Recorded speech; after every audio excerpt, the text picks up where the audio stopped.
அஸ்ஸலாமு அலைக்கும் வரஹ்மத்துல்லாஹி வபரகாத்துஹு. ஒரு தொழுகைக்கு கிடைக்கக்கூடிய 30 சிறப்புகள் அல்லாஹ்வுடைய தூதர் ஸல்லல்லாஹு அலைஹி வஸல்லம் அவர்கள் தொழுகையிலே கிடைக்கக்கூடிய வெகுமதிகளை சொன்னதை தொகுத்து இங்கே நாம் பார்க்கலாம்.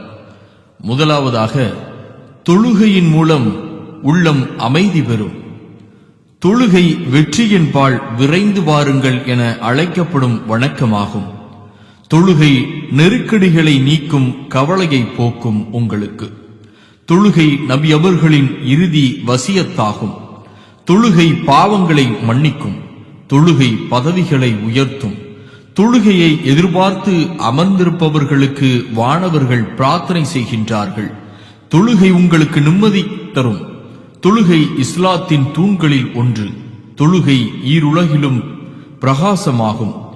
தொழுகை இறைவனிடம் உதவி தேடும் மகத்தான ஒரு வணக்கமாகும். தொழுகைக்கு வைக்கும் ஒவ்வொரு எட்டுக்கும் உங்களுக்கு ஒரு நன்மை எழுதப்படுகின்றது. தொழுகை இறைவனுக்கு மிக நெருக்கமாக இருக்கும் வணக்கமாகும். தொழுகை உங்களுடைய சிறு பாவங்களுக்கு பரிகாரமாகும்.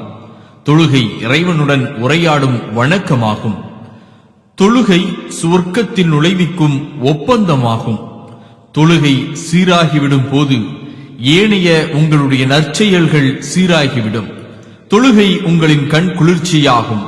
தொழுகை நெருக்கடிகளை நீக்கும், கவலையை போக்கும். தொழுகை சுவர்க்கத்தில் நுழைவிக்கும் மகத்தான ஒரு நற்செயலாகும். தொழுகை இறை நம்பிக்கைக்கு ஆதாரமாகும்.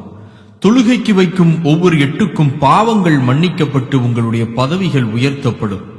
நீங்கள் தனித்து தொழுவதை விட கூட்டாக ஜமாத்தாக தொழுதால் 27 மடங்கு நன்மை உங்களுக்கு எழுதப்படும். தொழுகை இறைவன் முன்னால் நிற்கும் வணக்கமாகும். தொழுகை இறைவன் முன்பாக பேசப்படக்கூடிய ஒன்றாக, நம்மை இணைக்கக்கூடிய ஒன்றாக இருக்கிறது. தொழுகை சிறு பாவங்களுக்கு பரிகாரமாகும்.